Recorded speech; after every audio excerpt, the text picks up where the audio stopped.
Alright, so here's the question. Start off with the schematic I got over here. So the plate, the coolant, the givens over here, the assumptions, 1D transfer, constant properties, constant coefficient, negligible radiation, and only heat transfer through the sides, not this side length here. Even though I drew very thick for representation, but I'm going to assume it's not. So first of all, calculate the B-out number, which is HLC over K. I've got it over here. So calculate characteristic length, which is volume over surface area, 0.1. Calculate the B-out number, 0.5.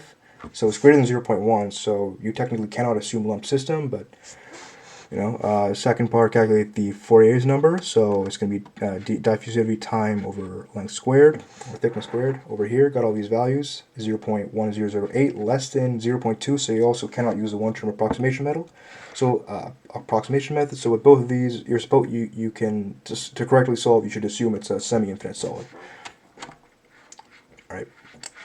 So, but we're not going to do that. We're going to start off with part A, which is to assume it is a lumped system. So, to start this off, you can assume we've got to calculate the time constant, B, and which is HAS over PVCP. So we don't have rho or CP, but we can calculate it by using this formula to get PCP. And we also can, instead of using, we know characteristic length is equal to volume over surface area, so we can use characteristic length in here instead of this, and with that we can get all the values, rearrange this formula here, and get the final temperature using this method, which is 309.8 degrees Celsius. Alright, part B, we're going to use the one-term approximation method. So for this one, it's going to be a plain wall, so we're going to use this formula here. We're going to calculate the second B-out number, which is here, HL over K, for a plain wall, or for this case, a flat plane.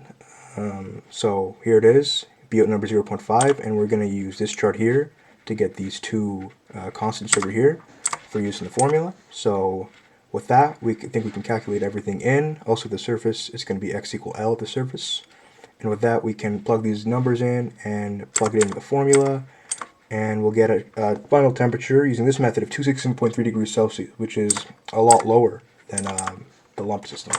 Finally, though, we're going to use the semi-infinite method. So for this one, it's going to be case 3, because no specified surface temperature was given, and no specified surface heat flux was given, and we were given an H, convection is given. So use this method. So I wrote it down here, and the way I did it was I first calculated the value inside of the brackets, these constants here, and also I assumed, of course, in this version, the surface is at x equals 0, so calculate these constants with all the values that were previously found, and plug it into the formula, and also the complementary error function over here, ERFC 0, 1.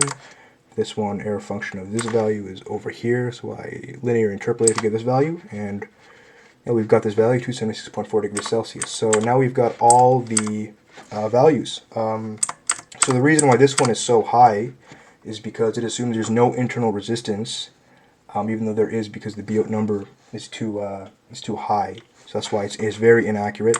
These two numbers are much more close together, but this one is slightly more accurate because the Fourier's number is a bit too low, because the time is too low. And also this one, it's a bit more accurate because the time is pretty short, and it's a pretty thick piece.